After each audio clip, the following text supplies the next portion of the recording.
Magandang araw sa inyo mga kaibigan. Itong ating almusalita sa araw na ito. Ang ebanghelyo natin ay Luke 1:39 to 56. Sabi ni Mama Mary, "My soul proclaims the greatness of the Lord."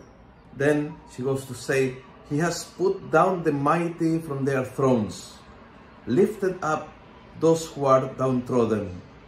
He has filled the hungry with good things, but has sent the rich away empty.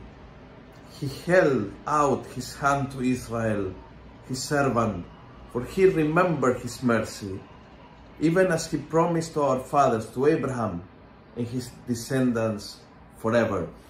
Nakakatuwa kasi yung nakita niya is a great picture ng Diyos na tumutulong, sumasaklolo sa kanyang bayan, at nanalo ang mahina, talo ang malakas, at busog ang gutom, at walang lamang ang mayaman, at Israel ay ligtas, at yung mga kalaban ng Israel ay pinakalat ng Diyos. Yun ang nakita ni Mama Mary. Pero yung realidad ay ibang-iba. Yung realidad nung panahon na yan ay Israel is under Rome.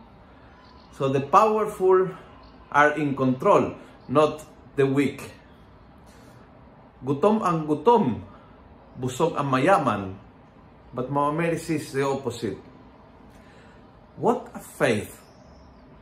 At iyon po yung gusto kong pagnilayan natin. Kapag mayroon kang malalim na pananampalataya, you can be seeing a disaster, but you can be also foreseeing a victory. Yun po nangyari kay Mama Mary. Hindi naman siya bulag. Hindi naman siya out of touch with reality. Hindi naman. Nakikita niya nangyayari. Nakikita at naramdaman ang kapangyarihan ng Roman Empire. Nakikita niya na kinakawawa ang mga Hudyo. Nakikita niya na inooppress ang Israel. Nakikita niya. Ngunit, ang kanyang mga mata na may pananampalataya ay nakikita na mas mahigit pa. That's the difference between seeing and foreseeing. Seeing is yung nasa harap ng aking mga mata, but foreseeing is yung alam ko beyond, lakpas pa, malalim pa.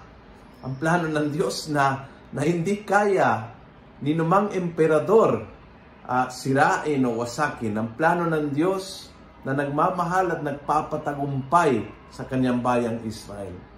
Humingi tayo ngayon ng pananaw ni Mama Mary, pananaw mula sa pananampalataya, na nakikita ang realidad, but nakikita mas malalim, mas lagpas, mas ganap kaysa realidad na sa aking harapan. Kung kaya ang puso, kahit sa gitna ng problema at pagsubok, ay nagpupuri sa Panginoon.